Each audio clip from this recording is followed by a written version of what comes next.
What the fuck? Discard. Cancel.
No. Oh, there's a siren elite. That is so beautiful. Oh, it took me 26 minutes to figure out what is my audio input. That is so stupid. That's the most stupidest thing anyone has ever done. Like 26 whole minutes to figure out that I had to just click the settings of the mic. Ugh.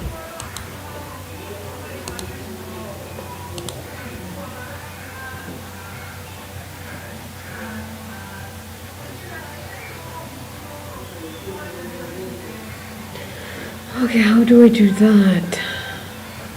How do I make my volume go lower? Or do I speak slower or lower or what? Okay. I just need to finish this. Okay. My flow.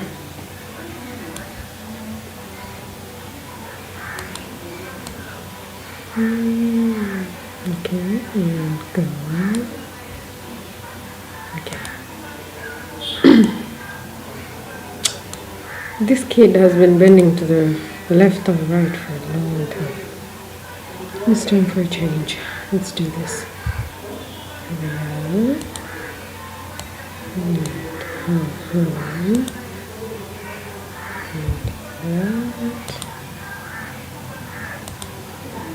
And like that. And you're raising up, right? Like, ooh, look at me, I'm raising up. You go down like that. Maybe.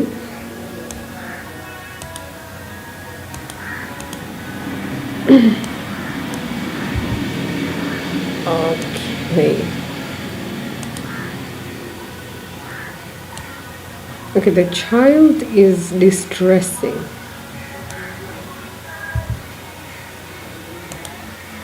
We can do this. We can do this in 3 hours, I guess. It's just a patty cake animation. What more do you want? It's just easy. Okay. Is my voice still sounding like a demon from hell?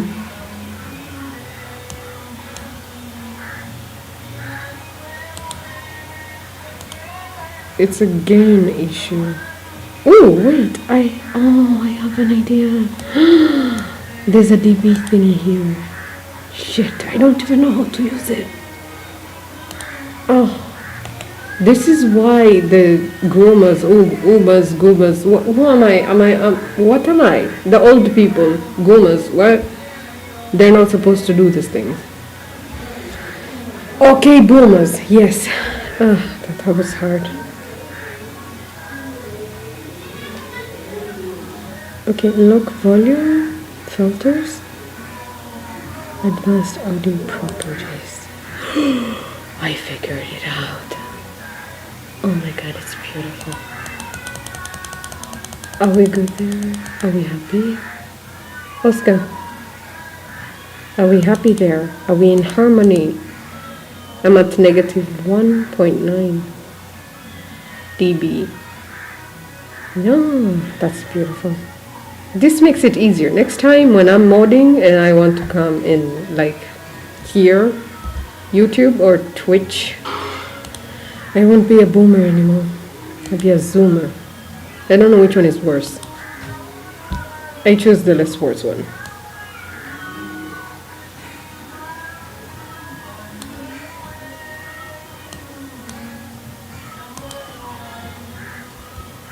So today you have CG? Or... oh. And then in the evening you go back to the cars because I need you for the bucket annons. Oh, okay. That means I get some time with you.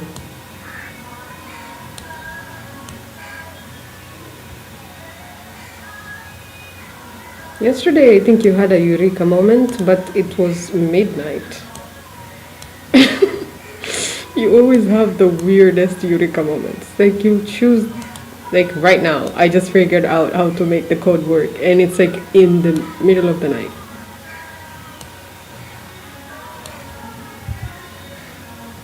Yeah, true.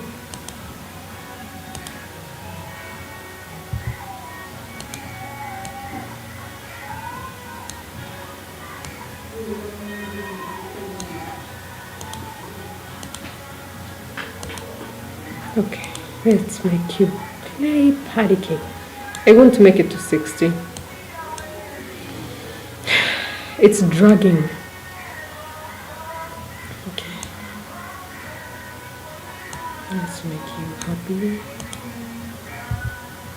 You're tired.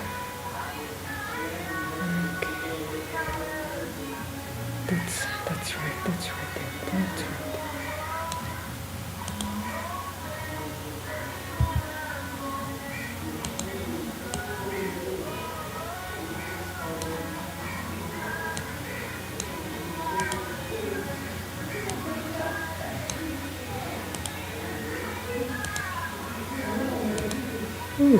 You look so aggressive.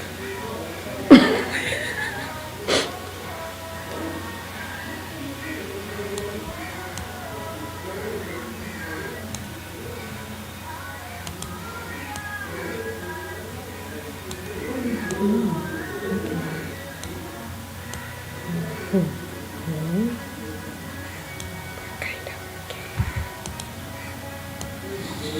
Shoot.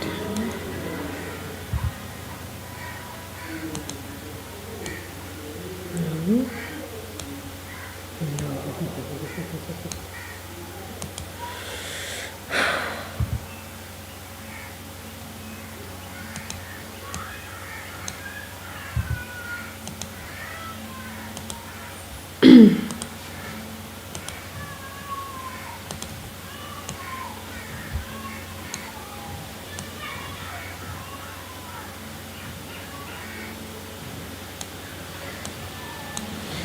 Okay. Maybe 100. 40, 45, 50.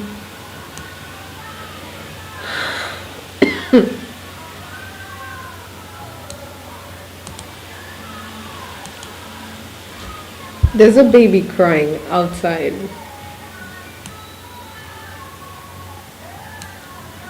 There's a church. Today's Monday.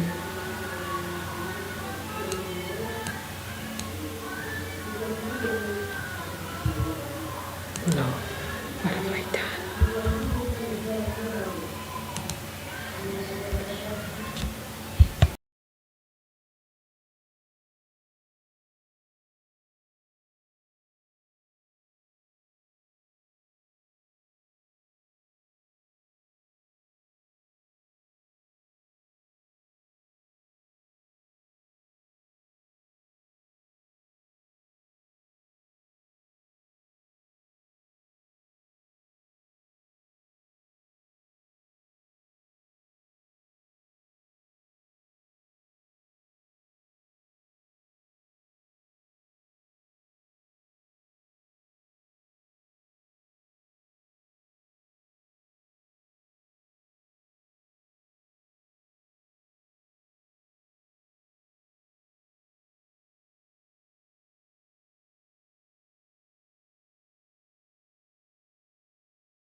And my dad.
This really does look.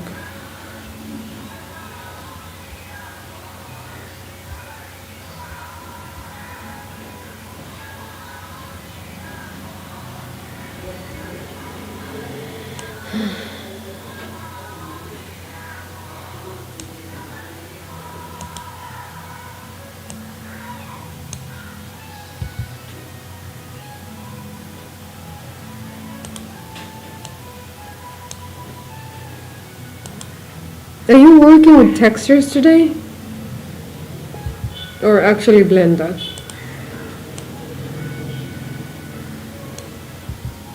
Substance. No, girl, girl, girl. Why is your hand looking like Mr. Krabs? Oh.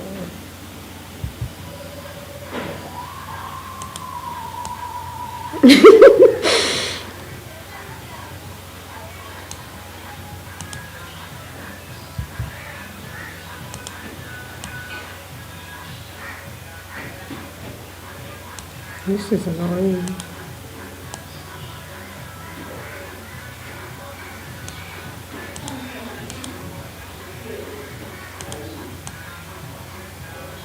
Okay, if you're going to move just your hand and look so creepy, just do it better, you know?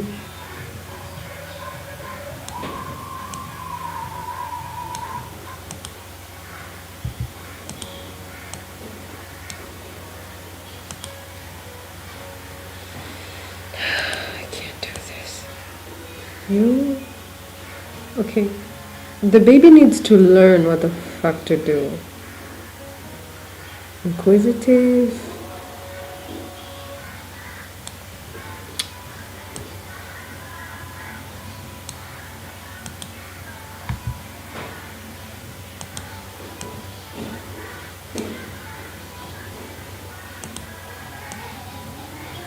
Okay.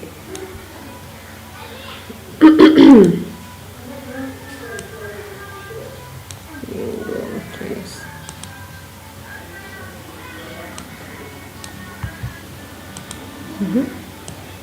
And tell the baby what to do. Okay.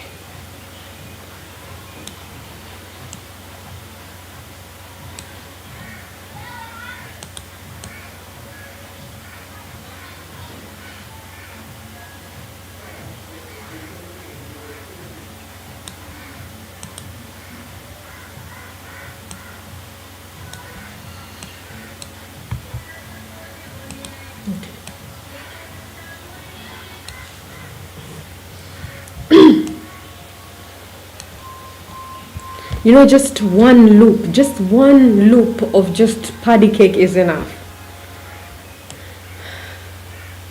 See, a child and an adult doing patty cake is going to be very, very easy to animate than a toddler and a child, or an adult and a child. Because, no, the toddler and the child, and the adult and the toddler. Because the toddler has no idea what the hell patty cake is.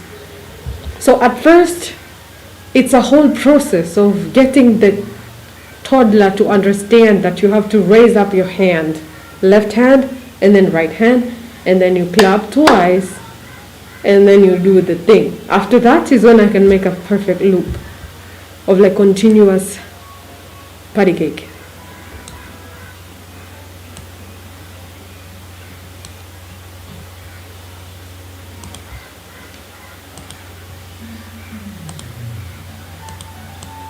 Okay, you look very vicious, like very, very vicious. Okay, maybe just...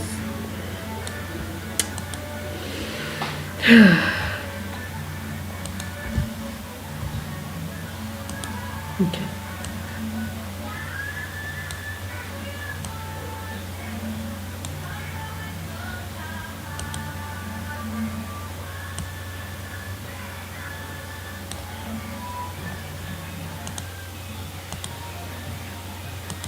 Okay, right there. Your work is done right here.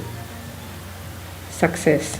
Now go back to your initial position at... this is giving me nightmares. Okay. A. Oh, of course.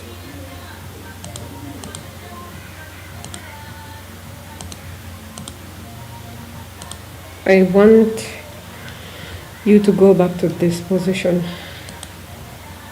Shift D.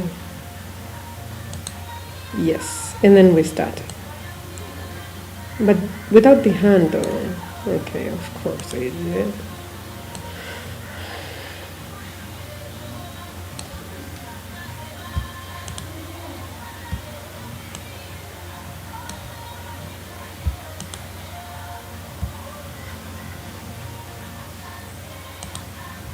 Okay.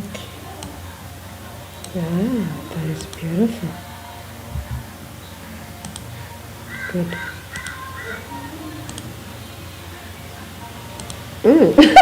She looks like she's one of those dead insects.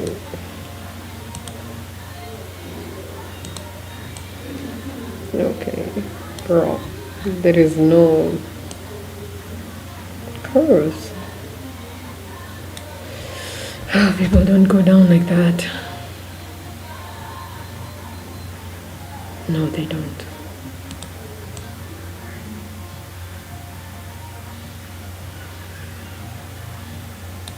Okay. You fixed the Python code? What was the problem? Okay, no one... This is Turksadami right there. Wait. How did you do it though? So that means we have a career.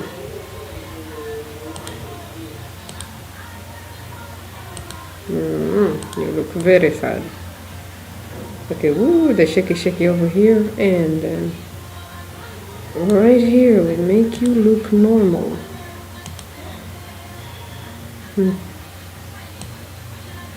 Oh my god.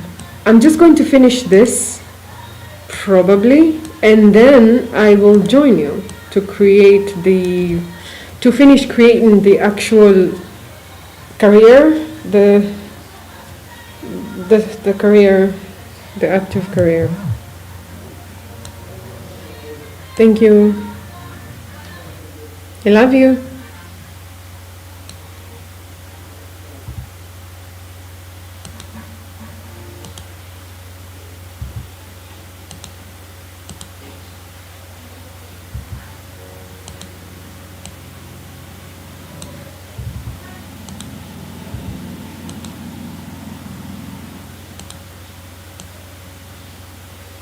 Okay, people don't just go down.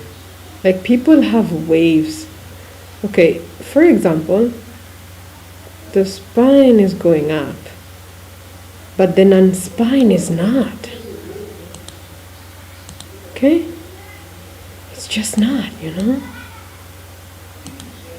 Wait. Spine goes up. Spine starts here, goes here. In the middle of it all, something fancy needs to happen. That. And of course, Mariam. The momentum needs to go the opposite direction. Yeah. You guys look so cute. You still look like a Turk Sudani. I will fix it.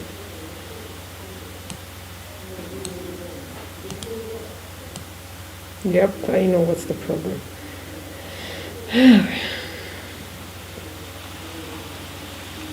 Okay. Dum, da-dum, da-da-da-da-da, da-da. You're like that, you go down right here. A little bit down, just to appease the eyes, and then you go up. But not that up, that is a dead cockroach up. This is regular up.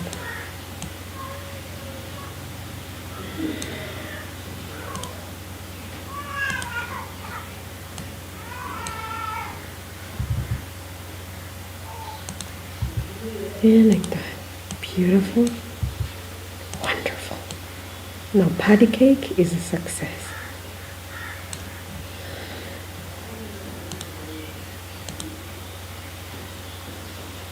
She still looks very weird. There is so much movement right there.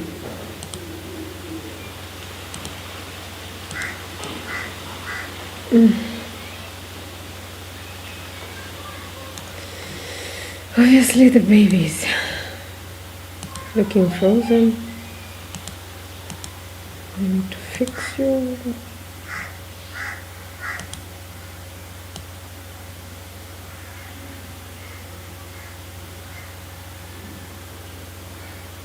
Okay. Right there. I want to know why. Why are you holding my hand? What's happening?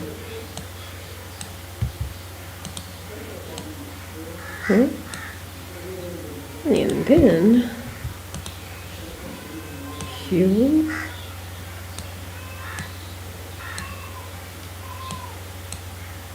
slant your head. That crow chose my window. Okay. Look at that. No, that is so weird. Yeah. I need to hold this pose. Okay, still looks weird.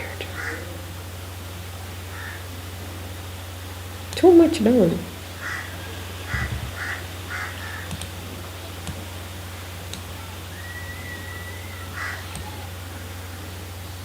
Too much to the side.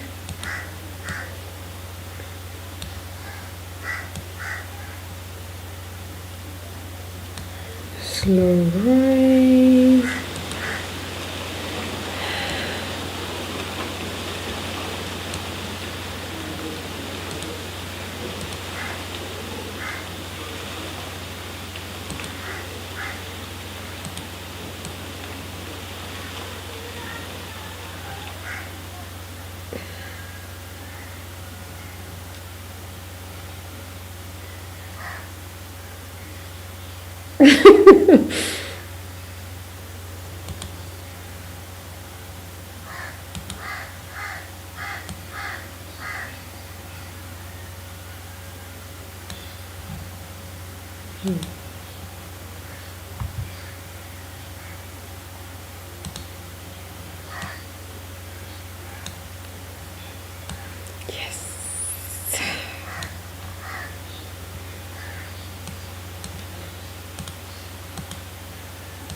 I still think this has to be lower, just a little bit lower.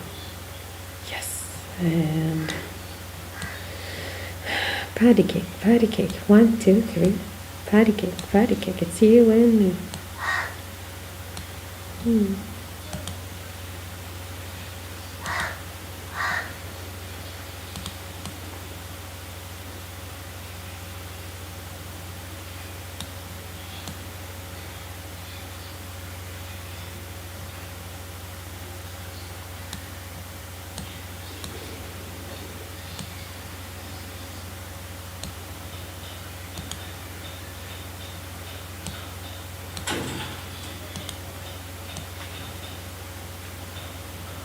Okay. You're intrigued now.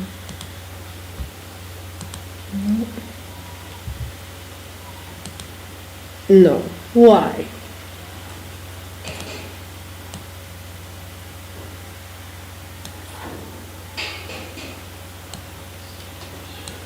Okay, maybe this is a blessing in disguise.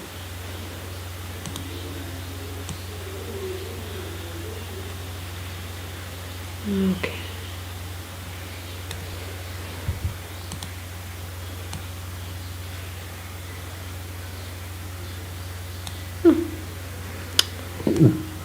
Maybe it's not.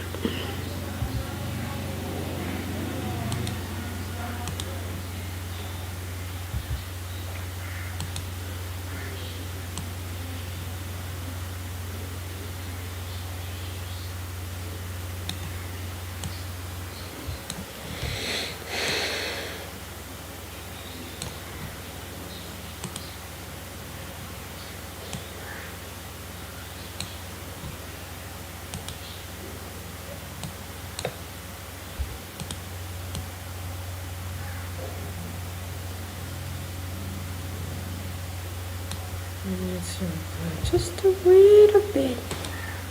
Yes.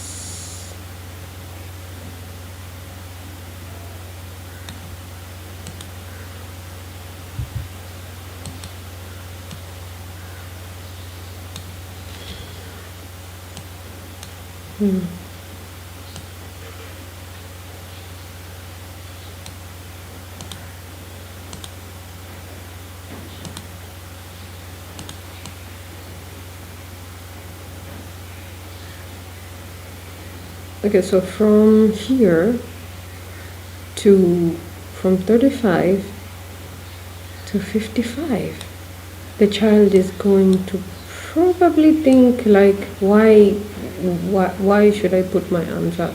Why? What's happening?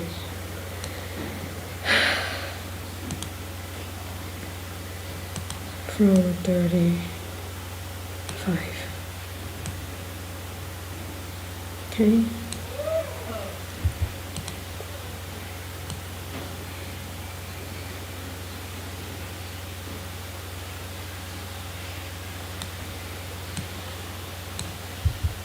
No.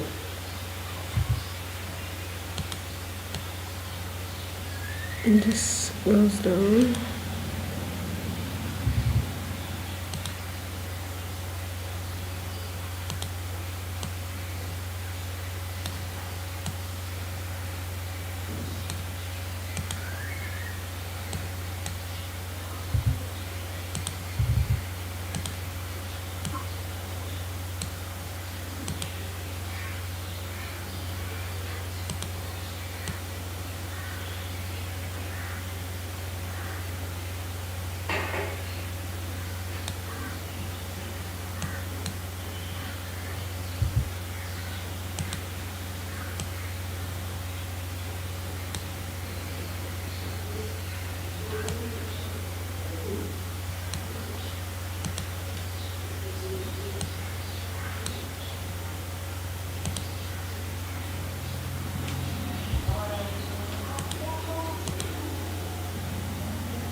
This is gross. This is so gross. The legs are not moving, but that's the last part.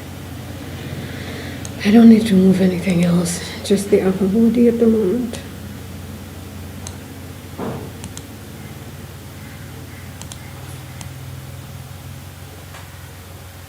And I'll fix you later.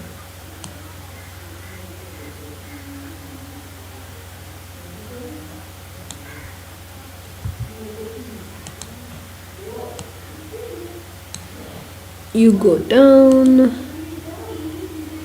you come up, you go, what? Okay, I hope that doesn't look robotic.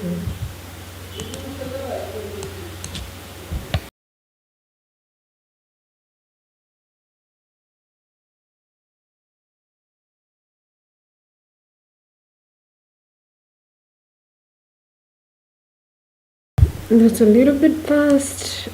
You, okay, just no. So she's like, huh, okay, I'm liking this. What's happening? And then there we go.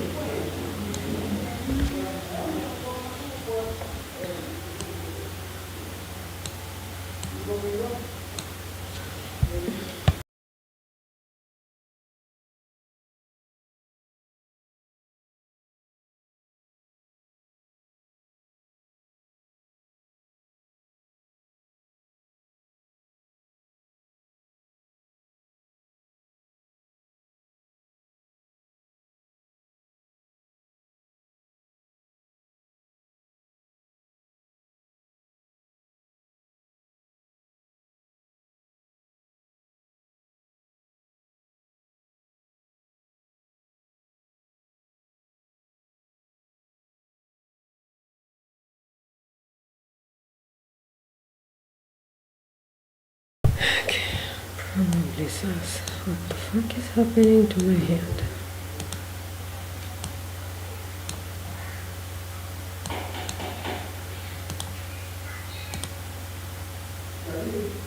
Okay, what is that? Why? It's the neck. I really suck at necks. Oh, I know why. Nephew?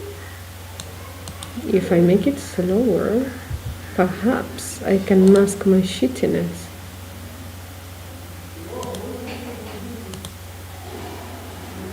Oh, no, she looks very weird.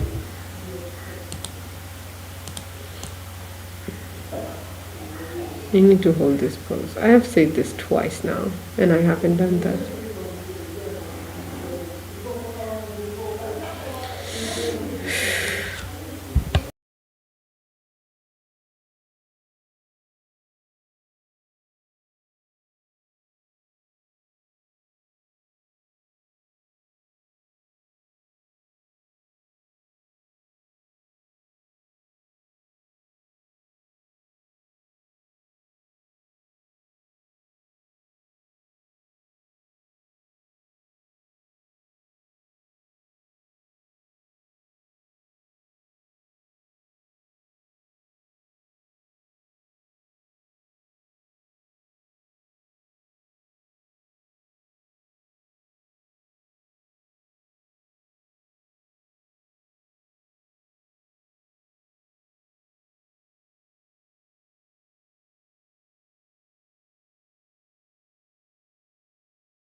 And this is why you use IK instead of FK.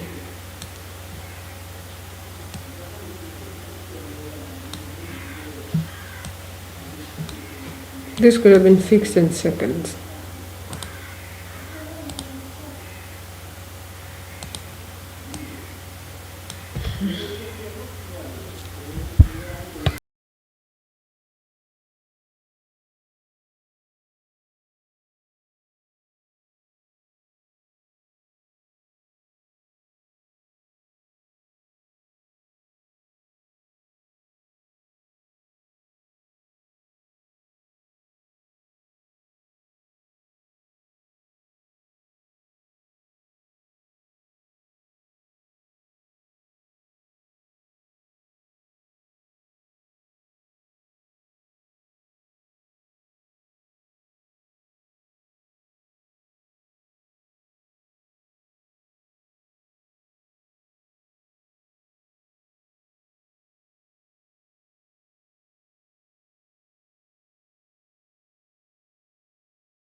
Hi Ozzy, my mom is very, very excited. So I muted myself. I don't know. She keeps asking my brothers, did you go to the market? My brothers have never gone to the markets. So I don't know what she's saying exactly because she's saying it in Kiswahili. Umeenda sokoni. And I'm like, what? Are you talking to my dad? Because my dad and my twin brothers, they all sound the same. Everyone mixes them up. They all sound the same.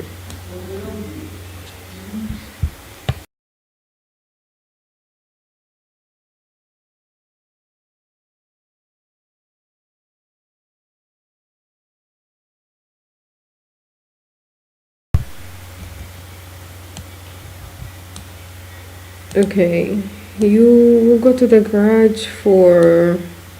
Give me a time frame. When will you be back so that I can time myself to finish this animation?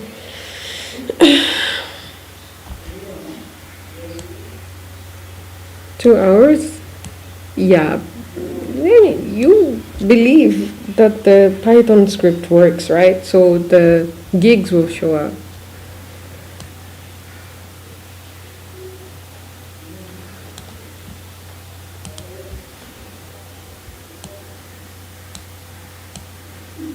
Wait, you took the code yesterday?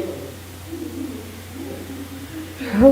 Wait, you took the code like you took the actual mod that I had with the buckets and the interactions? Oh,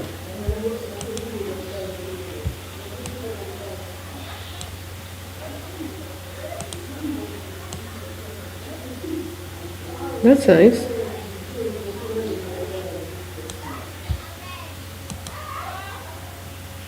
Yeah, I saw it, but it was like Python 3.5 and I was scared.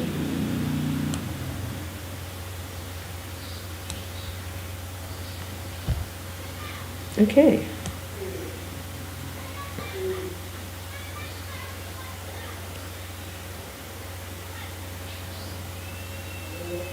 I have it too. I think this whole thing needs to start from here and fast.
Okay, so this looks very crappy at the moment. I need her to motion to the baby. You have to put your hand up. But now it just looks like she's saying calm the fuck down.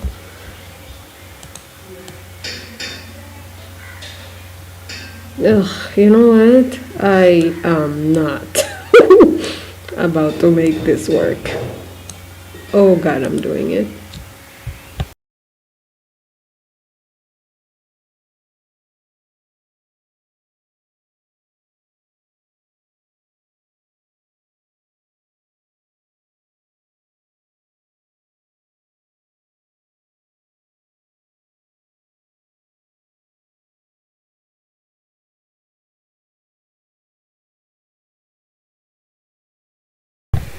You know what? Animation is all about being satisfied. And I feel like I have to go piss, and I'm also satisfied. And I have 2 hours until when Ozzy is ready to actually mod with me the career, so I am not going to piss that off right now. Let's just hurry up. Okay. The baby got the gist, okay? She basically just said, hey, hand up, hand up. Okay. And then now the baby's like, oh, of course.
Okay, I have to go to the toilet to piss. I'll be right back. And I have about 1 hour, 30 minutes until when Ozzy's done fixing his real life cat. And then I'll go into modding the career and we'll be done.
Okay.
but you made this phenomenon, the showgirls effect. So whenever I meet a movie that is so bad, but also in a weird way arrogant and not self-aware enough to know that we're laughing at it, I get a true joy. You can't really find on purpose often. It's like something that you end up watching because people said this movie is bad. There's a very particular curiousness that goes along with people that thought they were making a decent movie and they made Gigli. Like, as I was watching this movie, I started to liken it to somewhat of like a long drawn out incel rant on Reddit, filled to the brim with offensive shit posting, long spiraling debates about the way things are versus the way they should be, an unending, undeserving, high and mighty rant about what it's like in a man's world, all enveloped in a tonally jarring blanket of rage, sadness, and shame. I truly believe to some degree this movie thinks it's a good movie, or originally thought it was a good movie before it was rewritten a million times. Spoiler, it's been rewritten a million times, and that's how the end product became that. You can still see echoes of the original movie that really took itself very seriously. Much of this movie is told in like a long, drawn-out monologue about nothing. Well, ironically, what I'm doing. This movie feels like a long, drawn-out monologue about nothing for 2 straight hours. This is how I shoehorn my particular view and life perspective into a story that didn't need nor ask for it. Feels like a circle jerk of soliloquy. Ooh yeah, let me rub out this newfound monologue, this whole rant about how lesbians are just trying to be diet men. Just wax poetic about gender dynamics in the midst of a rom-com that is not self-aware enough to know that it is the butt of the joke here. Speaking of which, I think I should mention that this is a rom-com. In and of itself is one of the most befuddling aspects of this film, because come to find out, it was originally meant to be a crime drama, like a dark comedy, but a crime drama. So there's a lot of tonally strange things that enter into this movie that doesn't fit like an early 2000s rom-com. Back in 2003, when people gave a fuck about people's relationships way more than they need to, like in a way that's very disturbing, a lot of people were obsessed with the pairing of Jennifer Lopez and Ben Affleck. They were called Benifer. Y'all remember that? It was a big deal. Like, they didn't have other news cycle shit to talk about, I guess. So they were talking about, did you guys see how they went on a yacht? Like, who the fuck cares? Anyway, and whoever was writing the movie thought this is a great way to cash in on people's weird obsession with the Benifer relationship. Therefore, instead of keeping it as a crime drama, they decided to switch it over to a rom-com.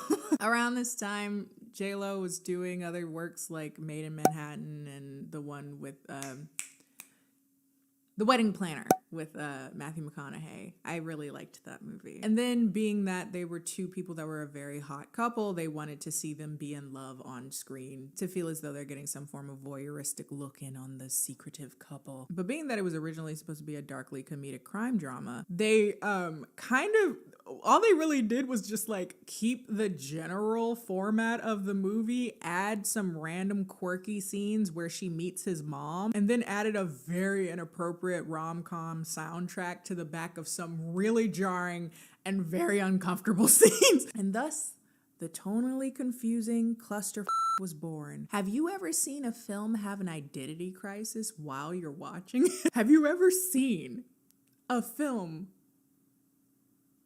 get insecure? If it weren't so offensive, I would say that it would deserve a cult classic status, but there's a lot about it that's very just not great, and I feel like some people wouldn't get that we're laughing at it and not with it, so I don't want to sit here and claim that it deserves that. But one of few movies that have left me with this particular feeling of excitement because the movie is just, oh, it makes you want to lick your lips, it's so bad. Delicious. I do feel like this movie has somewhat of like a Mommy Dearest quality to it, and what I mean by that is like Mommy Dearest, if you haven't seen my video on it, I spent like half of a full hour disclaiming that this movie is disturbing, but because it's made so poorly and acted so poorly and written so poorly, it turned into this odd, campy weirdness that makes you laugh, even though the subject matter is not at all funny. That's kind of what this movie is. You want to be offended, but you can't, because the movie itself is so pitiful. Again, liking it back to that incel rant analogy I was making. Like, sure, the term femoid is incredibly offensive, but also kind of hilarious, because how pitiful are you to call somebody a femoid? And because it lacks the self-awareness to know it's being laughed at, it makes it all the more funny. That's this movie. That's what makes this movie funny, and that's what makes it mockable. And mocked, it was. Like I said, I am doing an episode of In Defense Of on it. I don't know if it's going to be out yet or if it's coming out next week by the time you see this video, but keep an eye out on that. You can subscribe to More Butter if you want to. I'll talk more about specific ratings and critiques and the hemorrhaging of money that took place with the movie in that way. But this is where we're going to do a breakdown of the film, of scenes themselves. Let's talk about what the movie is actually about. Again, a thing that people never really talk about. Gigli, with the second G being silent, is the story of a man named Larry Gigli, a lowly thug assigned to kidnap the psychologically challenged younger brother of a powerful federal prosecutor to save his mobster boss from incarceration. He's just been given his big break. There's a certain witness with psychological defects, and I want him held on to. But he's about to get He's kidding. an even bigger surprise. Hello. For some reason, his boss gives him this incredibly important job to kidnap this child for ransom, this teenager for ransom, but he simultaneously thinks he's too stupid to do the job. So he ends up hiring someone else, another independent contractor, a woman named Ricky, or who calls herself Ricky, that's played by Jennifer Lopez, for them to babysit each other while they try to do this job. I don't know why he didn't just hire her to do it, but okay. So that's the core of the movie. They're gonna be kidnapping this person and holding him for ransom. And so because that's the basis, we have this very weird, incredibly tonally confusing, oddly horny, deeply disturbed experience. So without further ado, this is the infamous Gigli, 2003. So the movie begins with a title screen. Duh, of course. But I bring this up for a very specific reason. The music. The music is that kind of jaunty, Old Navy summer sale commercial music that you expect from early 2000s rom-coms. Nothing that would be confusing for you if you expected to walk in and see a rom-com. It's something lighthearted and jaunty. But what we come to realize is that this music is used throughout the movie in some of the most inappropriate times possible. And then when they don't use it, they just keep it silent. So there's this big jarring disconnect between jaunty tune, jaunty tune, jaunty tune, somebody getting their thumb cut off, and then they turn the music off. It's so amazing. I'm sorry. But more on that later because it comes up throughout. We meet our titular character, Larry Gigli, a greasy Italian mob boss who is seemingly breaking the fourth wall, talking to us, roughing us up or whatever. He's actually talking to, or interrogating rather, someone who owes his boss, Lewis, some money. This is when we get the first of many long drawn out monologues. This is one of the shorter ones, but I guess this is a good time for me to bring up that this movie is written in monologue.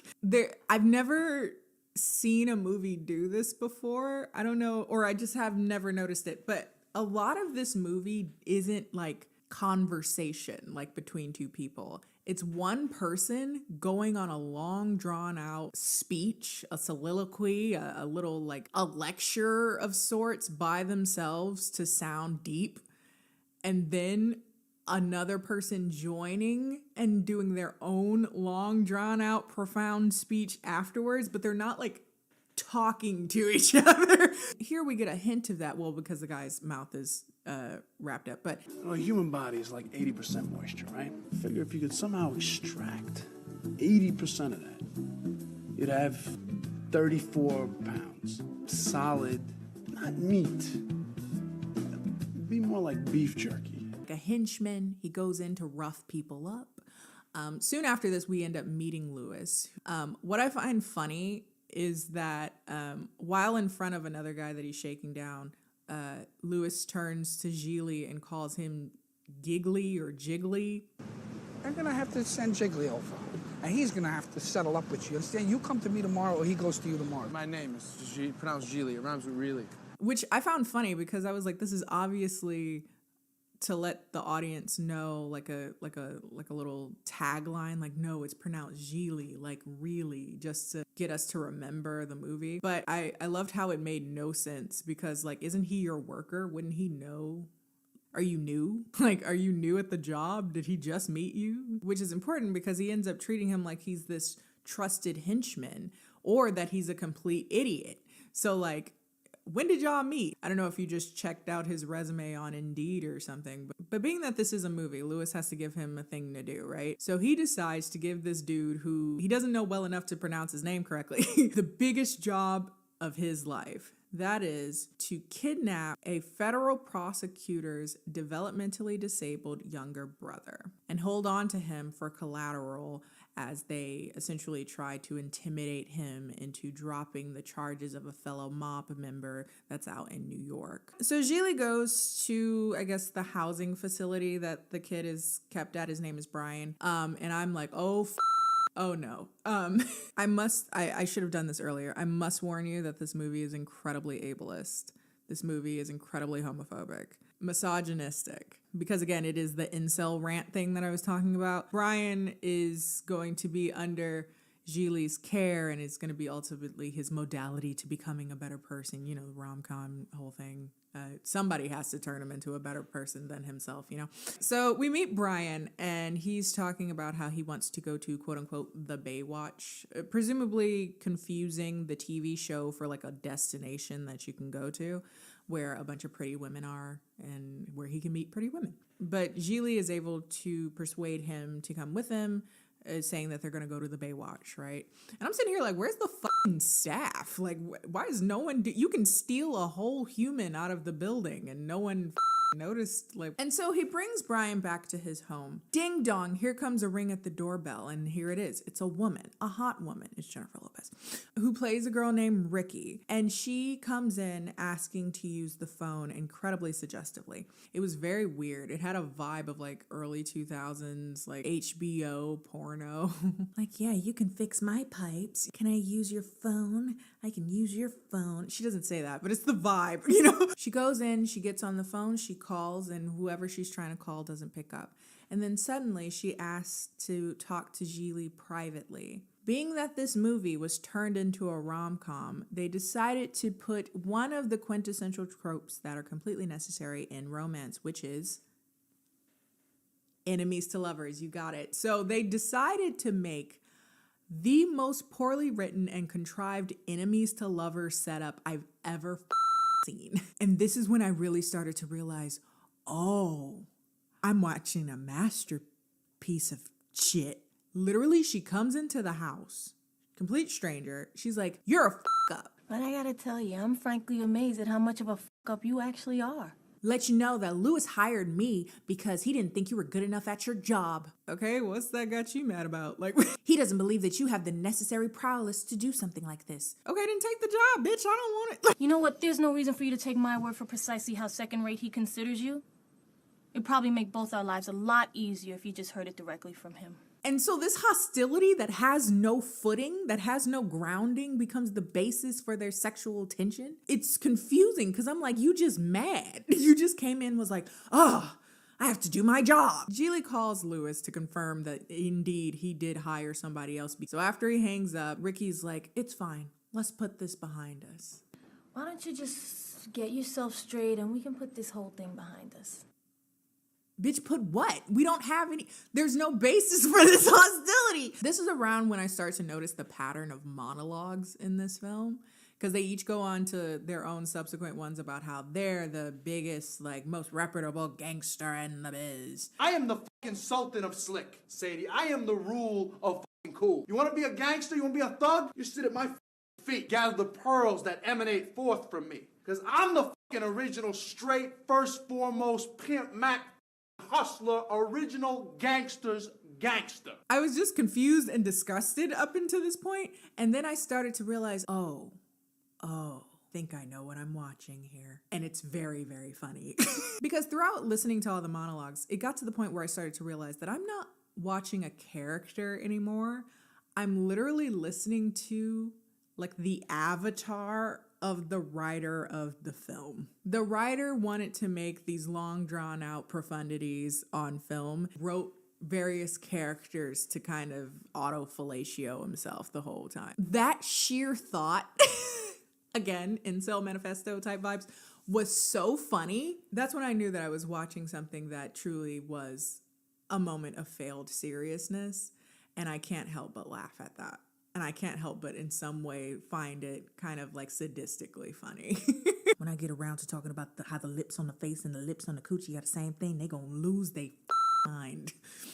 Like, no, they're called the same thing. Like, so Gigli ends up harassing Brian for no reason. Again, that tonal shift, like we went from a rom-com to you abusing someone. Ricky comes in and she's like, what are you hitting him around for? We're supposed to take care of him. And I had the disturbing realization that this was supposed to be a jumping off point for more sexual tension. There was no reason to do this, but for this to be another point of animosity between them that's supposed to lead towards sexual tension.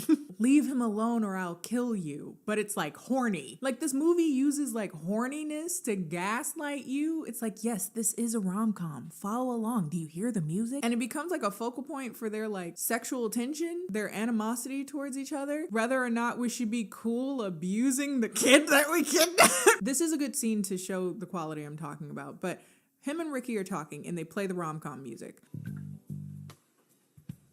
So what do you normally hire out for? I do jobs of various types. When he starts yelling at Brian for no reason, mind you, they turn the music off and it's just awkward and jarring and uncomfortable. It's not very good food. Too bad. That's your dinner. Eat it. Listen to me, you little Eat your food. Hey, enough! Hey, no, Easy not already. enough. What is Let me your tell you problem? something. And I'm like, wait a second, I thought we were supposed to be in a chill enemies to lovers thing, and now you're abusing the disabled? Like, what? And then this movie, because Gigli is the main character, has this feel that we're supposed to be inherently sympathetic to him because he has a dark past. Or what? Fuck that nigga. I am struggling so hard to explain to you guys the viewing experience of watching this movie, because it is like, oh, only few. I want to say like no other, but like, no, well, actually, this movie might be like no other, and let me tell you why. It's both failed seriousness and failed comedy. Because the movie was originally supposed to be serious to some degree, but it was also supposed to be a dark comedy. And then they turned that dark comedy into a rom-com. So it handles all of those genres horribly at the same time. Drugs. The only thing it could be. It must be drugs. That night, Brian asked to be read to, but Gigli doesn't own any books. I'm too cool a guy to be literate. So he reads to him the back of a Tabasco bottle. For well over a century, the adventurous flavor of Tabasco sauce has fired up generations of thrill seekers. But I guess this is supposed to show that he does have a heart to some degree. The only thing I really thought about it was that that's some interesting product placement. I don't even like Tabasco, and I considered buying a bottle. And then Gigli, ever the gentleman, offers Ricky his bed so that they can share it, quote unquote, professionally. For some reason, Gigli thinks he's getting laid. I don't know why you would think any interactions you've had with anyone at this point would lead to you having sex, but okay, sure. Ricky's like, no, for a lot of reasons, but particularly because she's a lesbian. If I wasn't, I mean, after a first date like this, I'd find it really hard not to just get under the covers and do you big time right now. Good night. What? I'm gay forever story. In which she probably won't kiss a woman, and the only person she'll have any sexual contact with is the man Williams. So anyway, one day, in comes this dude. Apparently he's a cop, but there's no indication about why Gigli should know this cop, why this cop seems comfortable enough to even go to him for any reason. Acts as though they're relatively close, so I'd say it's probably important to know how they know each other, but they don't give us any of that information. It's really sucks dick. But he goes in and he's like, hey, us cops, we're looking for that boy. He's federal agent's younger brother, and we're going find him. So if you hear anything in the underground, let us know. Why would you let the underground know that you're looking for it? Like, this encounter is incredibly tense and uncomfortable, but not because it was well written, but because it's just they didn't have the rom-com music. This scene happens. Man, you know what I'd love to do? Go down to Marie Callender's. Get me a big bowl. Pie, some ice cream on it. Good. Put some on your head. Your tongue would slap your brains out trying to get to it. Interested? Sure. But obviously the police are on to him now. They decide to go out and get away from the heat a bit. So Brian asks to go to the Baywatch again, and Gigli lies to him again and says that it's closed. Ricky asks him, what is the Baywatch? And they start playing the rom-com music. I think that's where the sex is. I think so. Oh my God. What the fuck is going on? They go out to get food, and there Gigli gets into an argument with some men that are sitting at a different table because their music is too loud, which seems like a really bad idea if you're trying to be undercover, but I digress. Ricky, who says to him, we're supposed to be undercover, decides to go up to the guys who are making too much noise, and she has a monologue, there you go, and she goes on for like 3 minutes about some form of martial arts that'll help you be able to rip someone's eyes out and make it erase their memory. Kaitoi mai. Loosely translated, that's the rip that takes the past. Once the thumb liquefies the eye, it is deftly and immediately replaced by the forefinger. Deep thrust, hooking around and securing the ocular nerve, then removing it with such force as to bring with it by suction.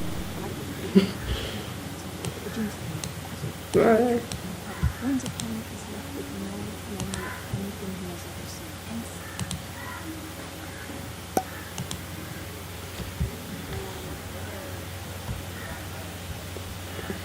another thing that makes Gigli so well fall in love with You suckmydick.com. Yeah, first of all, and this somehow bleeds into her starting to psychoanalyze Julia about his anger issues and probing what exactly is so sad. And I was like, yeah, we are. Why am I surprised? She's gonna manic pixie her way into psychoanalyzing the abusive dick nugget. Still supposed to think it's a rom-com because of the music. Now, being that this is a rom-com, we have to have this really weirdly placed detour to meeting Julia's mom and her ultimately approving of Ricky, even though she's a lesbian and doesn't know that they're not together. In very early 2000s rom-com fashion, the mom is a very eccentric woman who wears a thong and needs to take her medication via shots to her ass. The whole, like, we did change this into a rom-com, so we have to make the mom approves type thing. But they do end up telling her, like, oh, Ricky's gay. And the mom is basically like, I've been there too. Keep an open mind though. And there's also like this weird kind of eroticism between the mom and Ricky. I guess they try to or something, but they never do it. But there's this like horniness there too, and I'm just like, what is going on? That night, Ricky is doing yoga, and Gigli comes in, and they both have those 2 separate monologues I was talking about. They're both about each of their genitals. He goes full on, lesbians are inferior at sex because they buy items that make them from genetic lacking, which is, ooh, okay. And he goes on and on and on. Okay, when it comes to pleasing a woman, you're a grown man. They're at a natural disadvantage. Why is lesbians always going out buying, spending all their dough on sexual appliances, rock, monkey, compensate. That very design comes from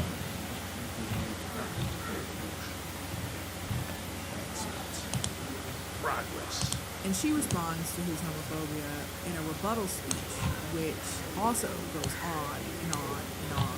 and all creatures given space, the orifice, the opening to be taken in all its design were concerned with hidden meaning, symbolism, power, reason, peace, and meaning has been the object of our ambitions and plans. Then the sweet, sacred mystery between women's legs that I am proud to call Vagina? No! Each doing a speech. There's just no way to make a movie. I mean, I think if she went at a poetry slam, she'd really nail it.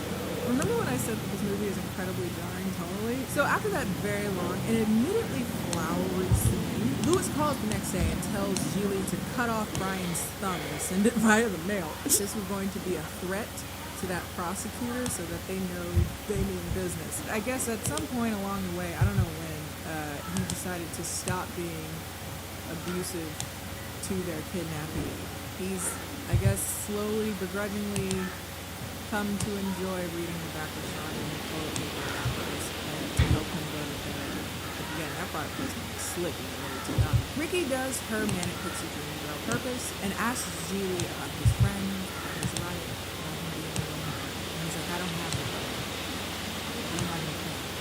Different places, sorry. And then he informs her of the thumb thing. They're both conflicted about the duties they experienced. The next day, a random blonde woman comes to the house and says, I've been stalking Ricky. What are you doing here? Stop. Apparently she's an ex. And apparently she's insane. And she's like, fine, let's have a threesome. And she's like, no, you don't want to have a threesome? Fine, I'll kill myself. Just like, what the There was so much whiplash, I didn't know. I felt like I was in the office and I was just trying to figure out what camera do I look at so that someone knows, are you seeing this? I was like, why did you add this? And I realized once they take her to the hospital and start the rom-com music then, that this is supposed to be another jump-off point where she realizes that Ricky is just so compassionate. She was concerned about her ex nearly dying of suicide in front of them. He's like, wow, what a woman. Oh my god. Oh my god. She never comes back again, by the way, the crazy ex. She's just gone for that is, she was there, she was crazy, and she left. They have a conversation in front of the hospital about how we need to figure out something to do because we can't chop off Brian's thumb. We gotta be better people. So she's like, I have a plan. Everything? See, if I were to ask you to move my couch for me, you'd probably say sure. But if I were to ask you to look deep into my eyes and tell me from the bottom of your heart if it would give you great pleasure if I were to suck your cock. Oh my god, why? J-Lo, why? It must be sex. I don't have any other explanation.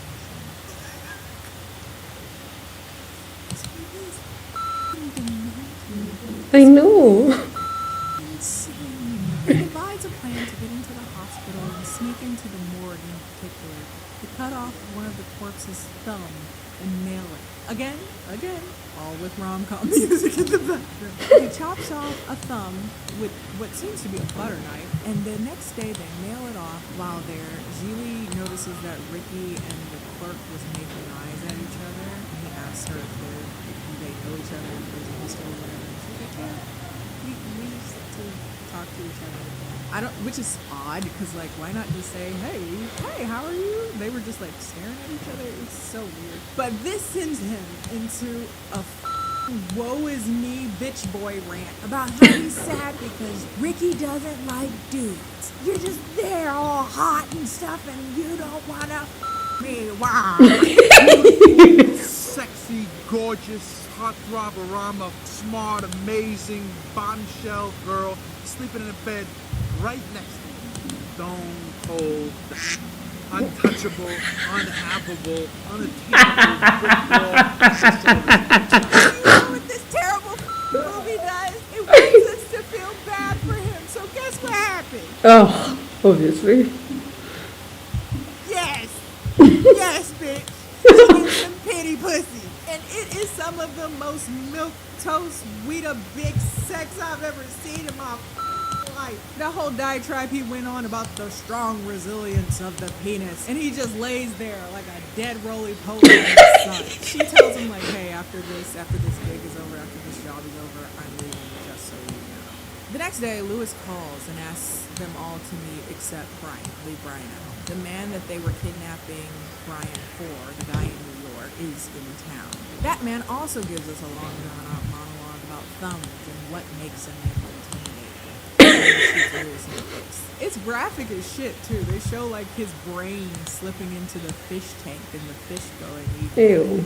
Again, wild as fuck for a lighthearted, feel-good film, I gotta say. Apparently, he didn't approve of the plan that Lewis had him doing of kidnapping the dude in the first place. He's like, that's a very stupid thing to do, because guess what? Now we're under scrutiny from the law. He also knows that the thumb wasn't from Brian. They gotta test it, wrong fingerprint. This is, of course, told by a monologue. And obviously, he's, you know, a little volatile, and he's essentially alluding to possibly killing them as well. But Ricky responds with a monologue about how it would be very stupid to kill us when we're the only people that know where Brian is, and we're the only people that can rectify this issue. So, like, let us go, and we can do that. And they start playing the compound music, so it's like, da-da-da-da-da, rock them off. So they go back, take Brian, and basically agree to take him back to where they found him. On the drive, Gigli prepares to confess to Ricky about his love for her. I don't think I could ever be what you even want. Are you listening? She's gay. But on the drive to bring Brian back to the facility that he was at originally, they end up passing what seems to be a filming of a Baywatch type show. They decide that they're gonna just drop Brian off there and leave him. They call somebody who would be like the boys of the prosecutor to come and pick up Brian and let them know where he is. And he's like, yeah, we're gonna just drop him off. He says like, you're a good kid or something to Brian, but he never like, he tells him, don't tell them about the time you spent with us. So nothing to like clear their name or clear where he was staying or clear anything. He's just like, okay. They set him off at the beach. He meets a girl with an Australian accent, which he really likes the Australian accent, so he was on fire. He gives Ricky his car for some reason. What? Why are you giving her your car? Don't you need to get away? And then he says if she ever thinks about hopping the fence sexually, the gay fence, if you will, let him be the first guy that she calls. And then she like passionately kisses him and takes his car. And I'm like, okay, is that the end of the movie? That also is terrible. But no, she doesn't go. She goes back. And then they both get into the car and she like says, I can at least give you a drive out of town. She also tells him that her real name is Rochelle, not Ricky. And they drive out of town. That's the end of the movie. Hallelujah! That last 20 minutes of the garbage. That last 20 minutes is only for the survival of the fittest, my God. This movie really sucks. I feel like this movie is exciting, but the more people that feel is good for the so maybe this movie is exciting. I'm happy with it. If you like this video, feel free to like this video. Both of which are Ken and Gigli. If you want to check out In Defense of my podcast, I always forget to put that's on the Moral Brothers channel. Especially when that was like my initial reactions to watching the film. I was if you would like to follow me, you can follow me on Instagram, Twitter.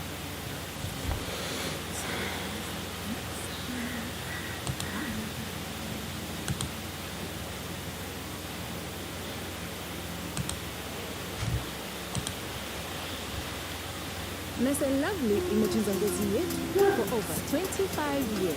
Gundua jelly and cream ya kwanza. Okay, someone hit it. No. Bada bing, bada bam. Bada bing, bada bam. Bada bing, bada bam. Welcome to this week's Bacon a Mystery, Bacon a Murder episode. In the future, I'm just getting right into it. Listen, I'm just got a question. In the future, if you have a terminal illness before you die, you can clone yourself. This clone will look identical to you. Not like a twin does, but genuinely identical. But they're not really you. I mean, they have your exact genetics, they have your exact look, your exact hair, and your exact posture, and everything. But they take a while to learn your mannerisms. They take a while to learn your likes, your dislikes. They're literally training to be you. Why? Because when you die, everybody around you feels pain. Unless there's someone there to replace you. So it's really like you never really left. Well, what happens when you get a clone because you're dying? And before you're even gone, everyone in your life falls in love with your clone. They realize that your clone is so much better than you. You could never compete. How would you feel? What would you do? But the first thing is like, do you think you will want that? No. You wouldn't want that? I don't want a clone. Why? I'm a jealous person. I'd be like, wait a minute, you're gonna sleep with my clone? But I will want it though. Why? Because let's say I'm gonna die, I can have another me like he can provide for you. And he can protect you or take care of you. Does it age? Yeah. Can't I just find a new boyfriend? You could, but chances are he's gonna be an asshole. He's gonna cheat on you. And then come run He's back gonna he's gonna break your heart. You know, he's gonna be a douchebag. He's gonna be a liar. I don't know, you kind of sounded like a pick-me or something. Maybe a serial killer. Who knows? He's like, pick me. Choose me and my clone right now. I mean, how would you feel? It's a really interesting concept from the movie called Duel. Listen, I'm sure the movie was meant to be interesting and wicked, but the dialogues in this movie were a bit hard to get into. Instead of being the edgy vibe that they were going for, I felt like it was a bit more pushy. I didn't really feel that. I didn't really feel that attached to any of the characters, but I did feel attached to the underlying plot. I wished that it was explored way more heavily in the movie, that I could follow multiple different clones through their lives and figure out what's going on, see the success stories, see the worst of the worst cases. But with that being said, it was pretty fascinating, so let's jump into it. Also, we're making taro donuts. I don't even know. Listen, I really should look at how many of you guys just listened to the audio and then how many of you guys watched the visuals on YouTube at Miss Fingerbutt or on Spotify, but we're making taro donuts. It's gonna be delicious. I love that. Right? And then donuts. I freaking love donuts, so this is perfect. My fiance is the recipe man. He has my recipe. Recipe man. Recipe man, hit us. It says add sugar into egg and mix well. Is that sugar? No, that's cookie. He said it's for sure that good. That's cookie. That's definitely cookie. So I'm just gonna get into it. So the movie starts off with an eerie scene. It's really just setting the vibes for the whole experience. Have you ever been to like one of those high school football games, right? I mean, you can kind of already imagine if you haven't been. You've seen it in the movies. The screaming, the chanting, the cheering, the sounds of whistles blowing, the marching band, the little trumpets.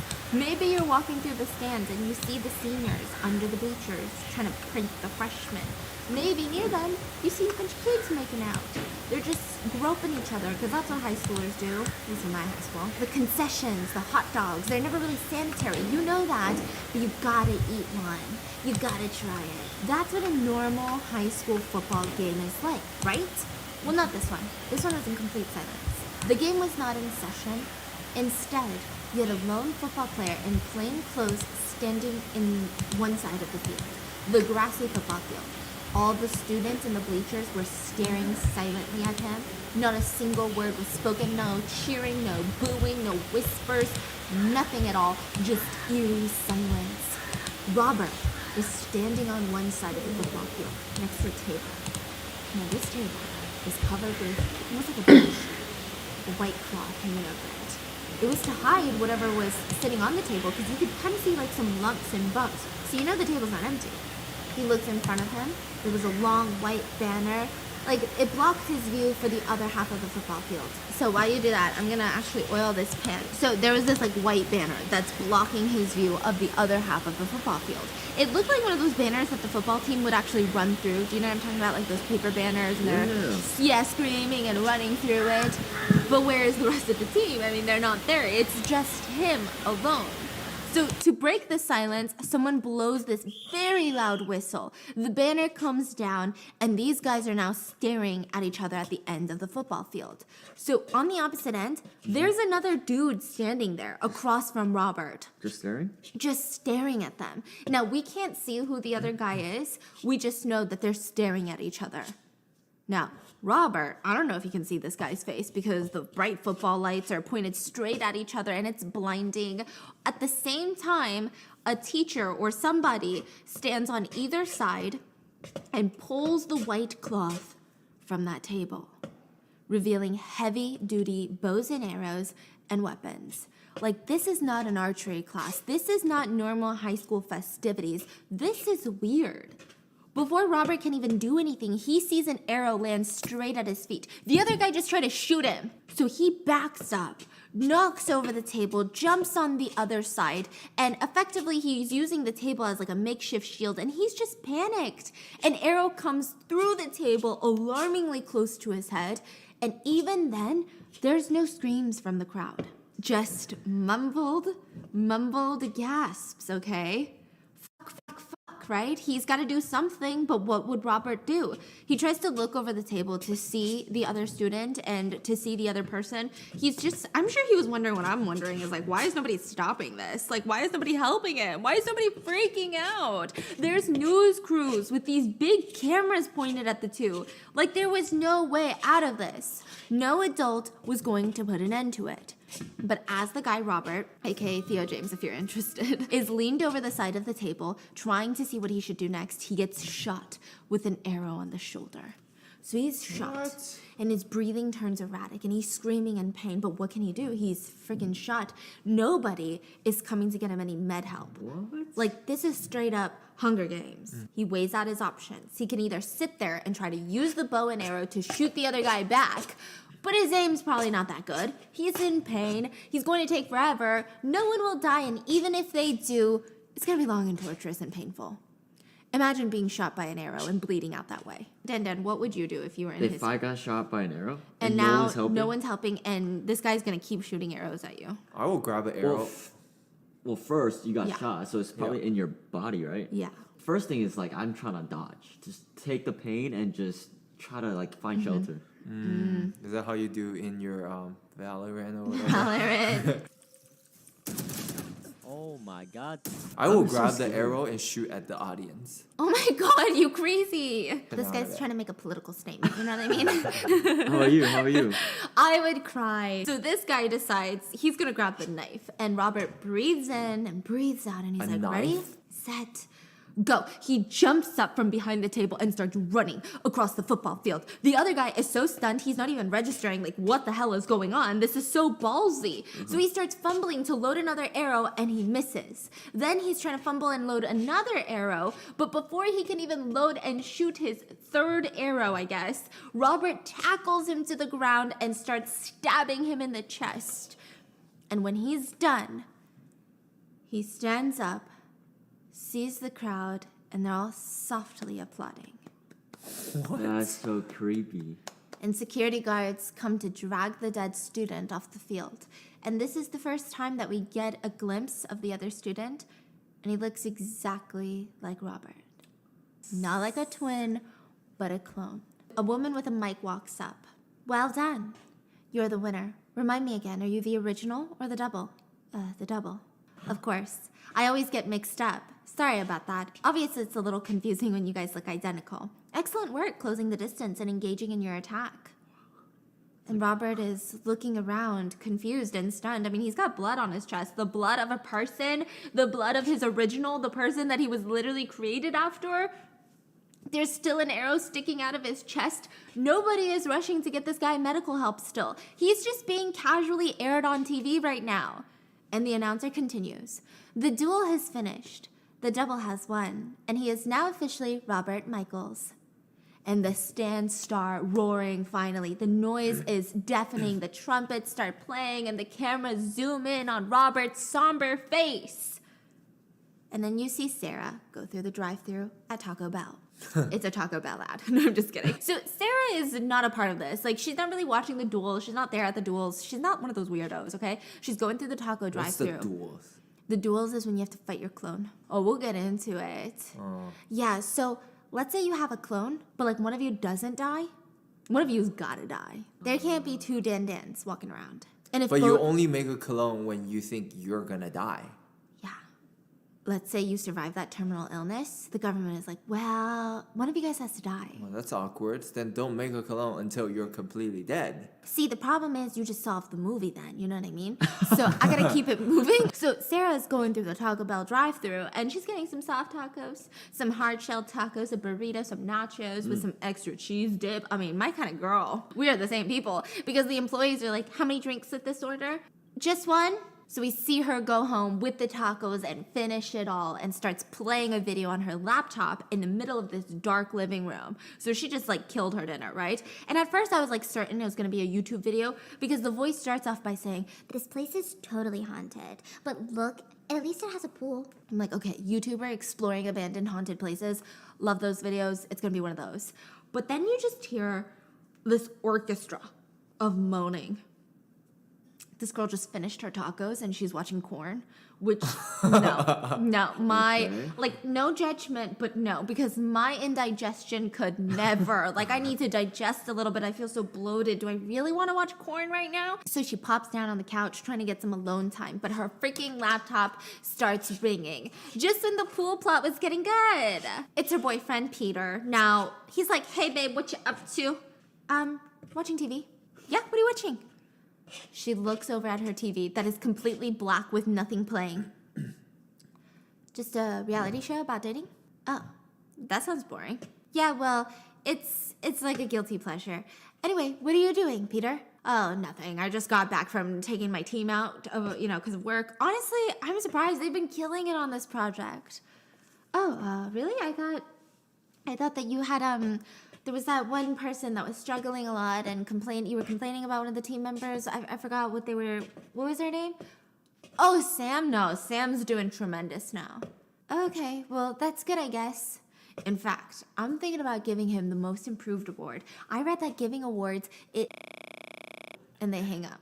Okay, it was bad signal, brother. These Zoom dates. The Zoom dates were not going well. And Sarah goes to watching her aggressively loud pool party orgy, and it just seems like, I'm just gonna be honest with you, it seems like something is wrong with Sarah. Not because she's watching corn, but she just is giving that really super depressed vibes. She's not into life. She's not into a relationship. She doesn't really emote in a normal way that we can imagine, right? She has this really alarming dream that night. The dream is Sarah is in a restaurant with her mom, and everyone else in the restaurant, they're not moving. They're sitting. They're not talking, no noise. Nobody else is eating. They're just sitting like this, staring at each other. And Sarah can't stop eating her food. Her mom is sitting there, silently watching her, and then she asks, "Sarah, are you eating so you don't have to talk to me? You can talk to me. You don't even have work today." "I don't? What day is it?" "Here, I brought you your penny collection. Will you stop collecting pennies?" "What? Why did you bring this? Where did you even find this, Mom?" "Sarah, why don't you love me anymore? Sarah, why don't you come to see me? Sarah, how come we never talk anymore? Sarah, are you there?" And it's like something in Sarah was compelled. She was so stressed out from her mom's rapid fire questions. She felt compelled in her dream to eat penny after penny after penny after penny, one by one. She's just eating these fucking pennies. And her mom is grilling her on these questions. "How come you never call?" Another penny. "How come you never see me anymore?" Another penny. "How come you don't love me anymore?" Another penny. The questions come faster and faster, and Sarah's trying to eat more and more pennies, but it's too much, so she throws them up onto the table and wakes up gasping for air. And her bed looks like a crime scene. She has thrown up blood everywhere. Which, when you think about it, honestly, that whole movie part was genius. The fact that she's eating pennies because blood tastes like metal.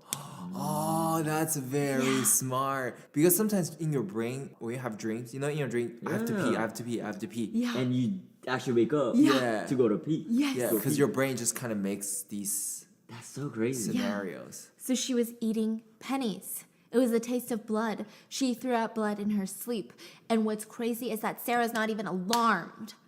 She just showers, throws her sheets in the wash, heads over to the hospital, that casually. She's at the receptionist desk filling out paperwork, and she's looking around. There's someone that's missing a freaking finger. And there's just blood dripping onto the floor, and they're like holding the other finger in their other hand. Okay, there's another one with a baby that won't stop crying. Like, everyone seems really sick at this hospital. The reception asks, "Ma'am, is this an emergency or can you wait?" Sarah looks around. Missing finger, dude. If he can wait, it's not an emergency. I don't mind waiting. "Okay, well, if you don't mind sitting down and filling this out first." "That's a lot. I can wait. I'm fine." And the receptionist is like, "Wait, I thought you said that this wasn't an emergency." "Oh, it's not?" So the doctors come out, they rush Sarah to the rooms, and they start running some tests. Now, we don't know what she has, and I don't think she knows either. Listen, this girl is too calm. It's freaking me out. But while they're running the tests, Sarah has to stay in the emergency room. She calls Peter to ask if he can come home early, step away from his work project, because whatever she has, it seems serious. The doctors are shocked. They're taking it very seriously. And Peter over FaceTime says, "Babe, you know I can't do that. I wish that I could, but things are really gearing up over here, and, okay, this is the part that drove me crazy. You know when you can see someone gets a text message on FaceTime because they're in the middle of talking and then their eyes ping up to the top of their screen, and then they have a moment where they're registering that text and they stop talking, and you know that they got a text. Yeah. Like their eyes go up to the notification section and they react. Well, Peter is like smiling over a text message. He just stops talking in the middle of his conversation and is smiling. What? So Sarah, being my type of girl, is like, "Who just texted you?" "Oh, it's just Sam. We went out to dinner and he got super drunk, so I sent him home in a taxi." "Oh, okay. Listen, you know and Sarah knows that this is smelling fishy.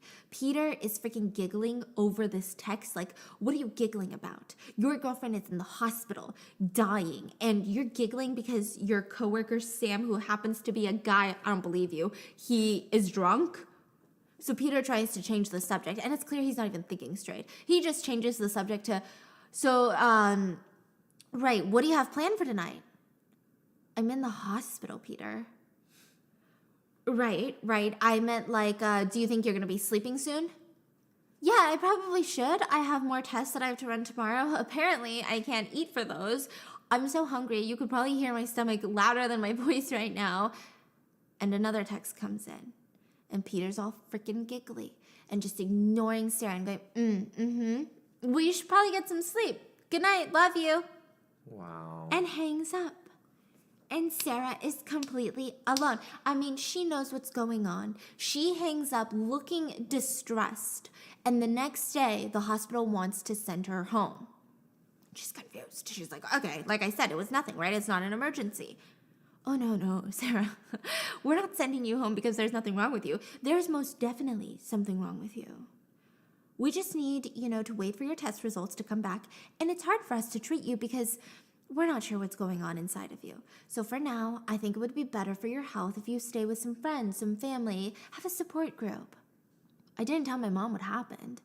I don't know if I should. Listen, I feel a lot better from yesterday. I think it was just a weird feeling, and I feel better now. The doctor interrupts her. "Sarah, listen very carefully.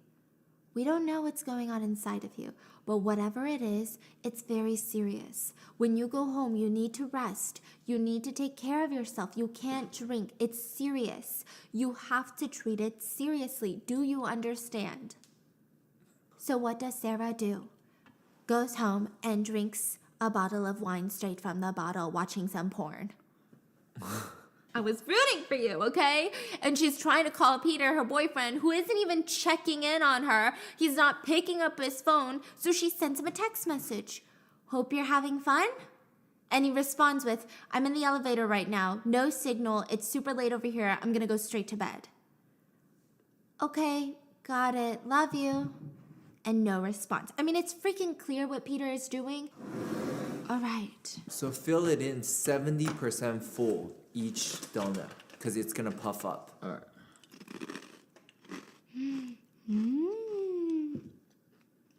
And the next day, what does Sarah do? Like any person going through heartbreak and feeling like her boyfriend is losing interest in her, what does she do? Can you guys take a guess? She goes to where he is. No, this is what every girl does. Shopping. No. She hits the motherfucking gym. Listen, I have never worked out as hard in my life when A, going through heartbreak, B, I'm mad at you. Because I'm like, I'm going to work out, I'm going to have a banging body, and then I'm going to be like, "No, you can't touch this because you're annoying." I'm just kidding. But it's like a thing. Like when you have a when you're going through heartbreak, you go to the gym.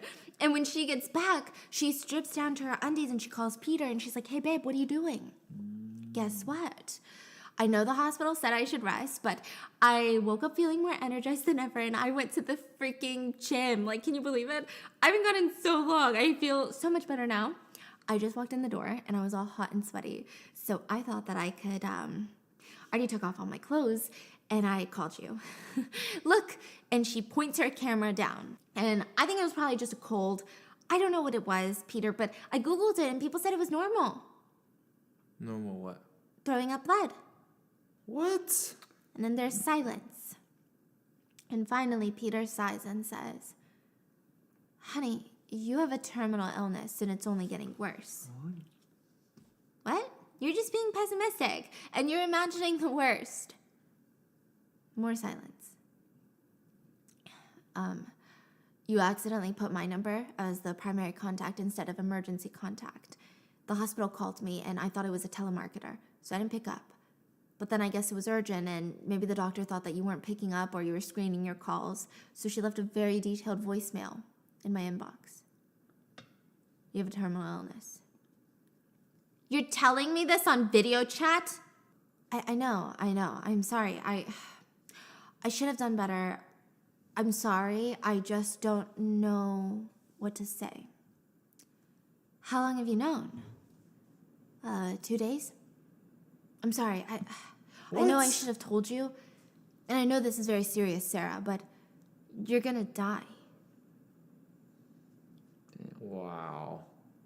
And Sarah stares at the computer, and she screams, why aren't I crying? Sarah rushes to the hospital and meets with the same doctor who apologized profusely for the voicemail mix-up, and she begs Sarah not to tell the board of directors. And Sarah's like, sure, that's fine. And the doctor sits down and says, so yes, you do have an incredibly rare incurable disease. It is inside of your stomach, and it will likely spread to the rest of your body. Thankfully, it is painless. However, it is killing you.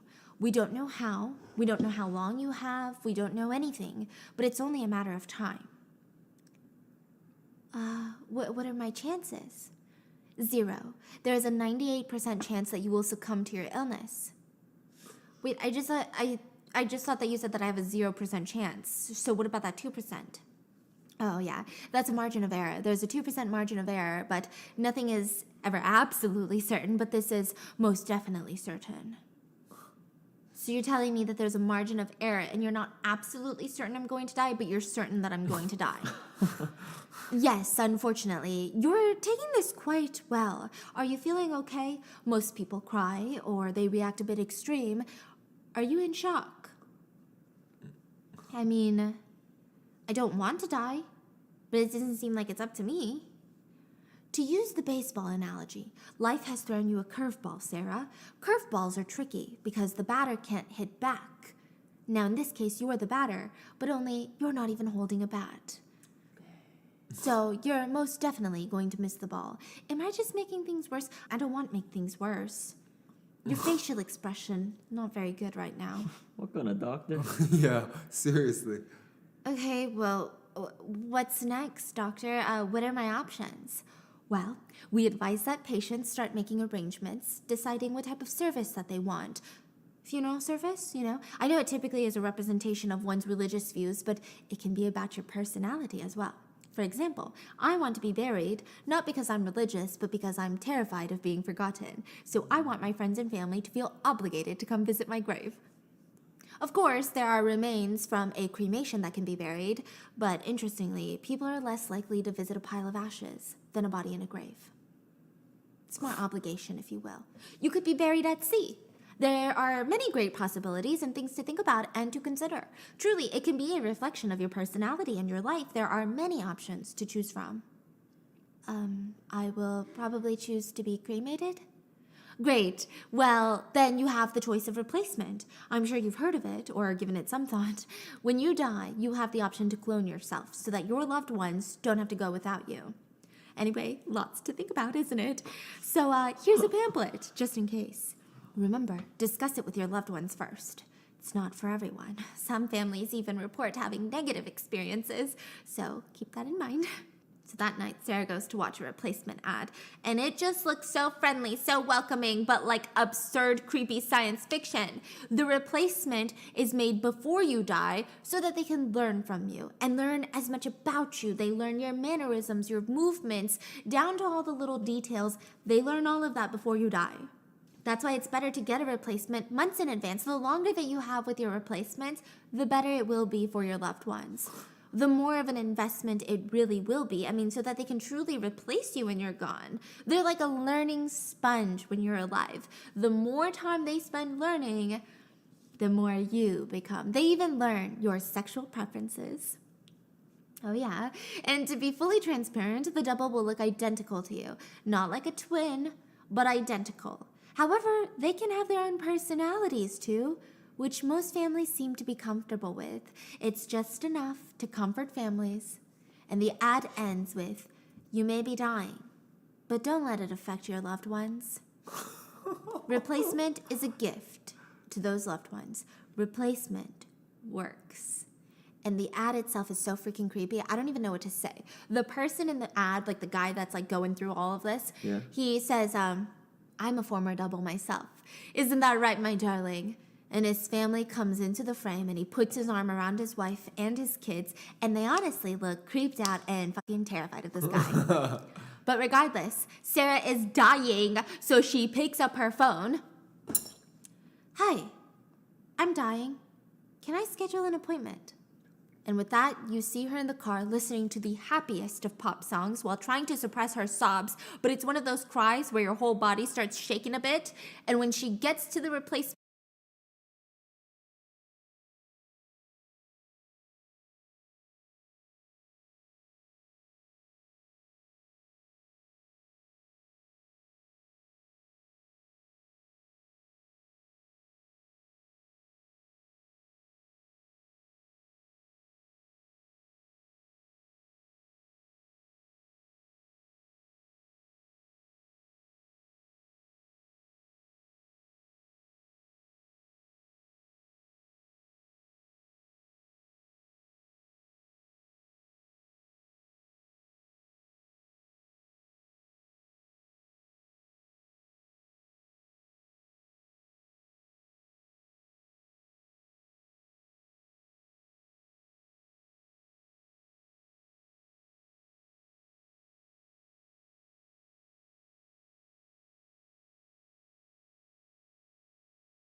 place, the place is overly sterile. It's like a dentist office from the future. Kind of creepy. No offense, dentist. We love you. We need you. But I'm not trying to hang out there.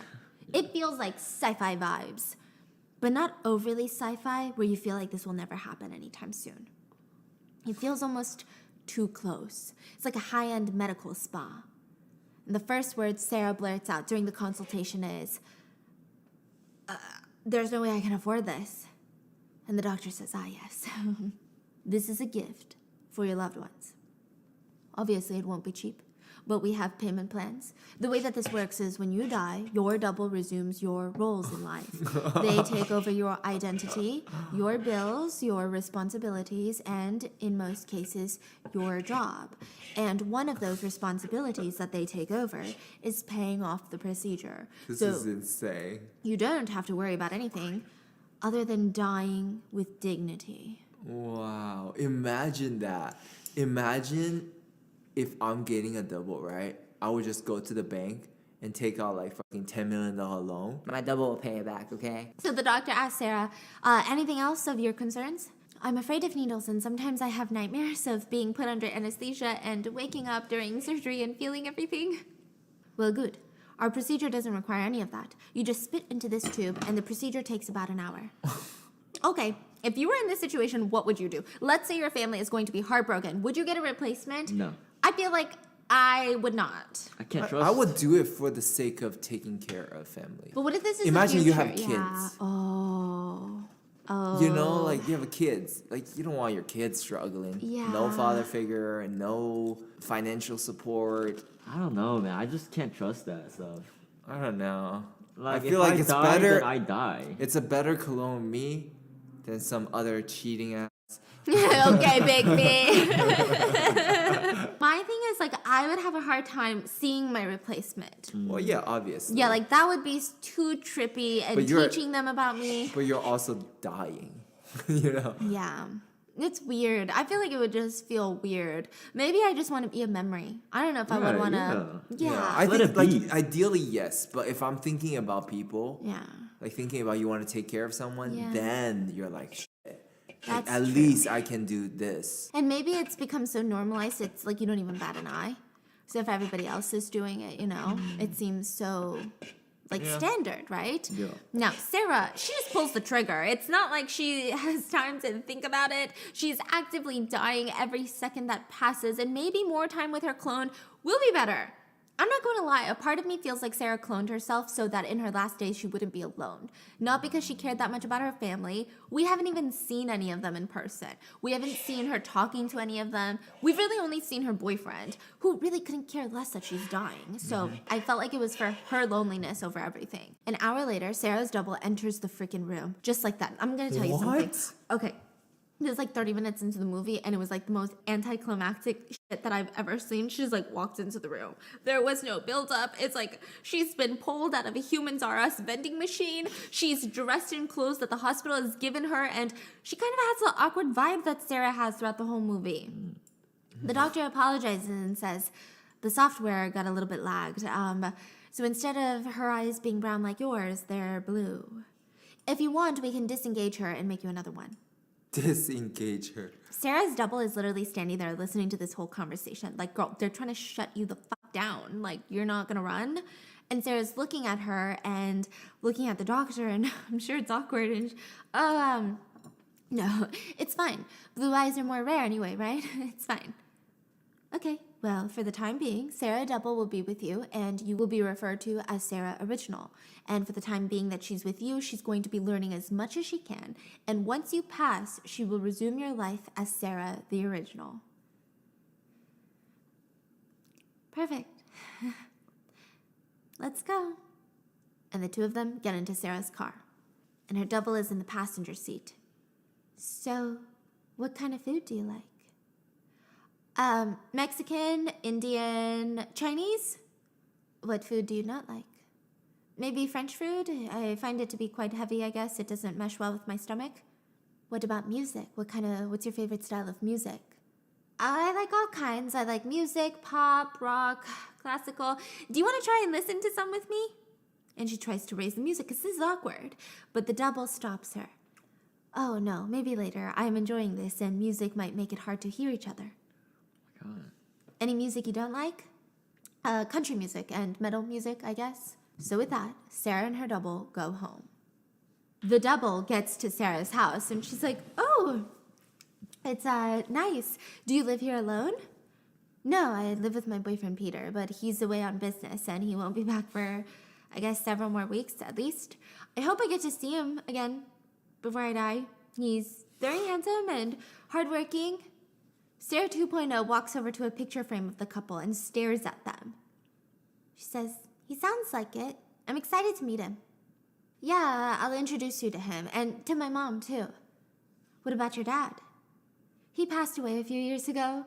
I know they say, well, I don't know if you know this, but they say that 50% of marriages end in divorce, but not theirs. They were married when they passed, and I never once saw him fight with her or anything. Oh, well, I'm excited to meet your mom.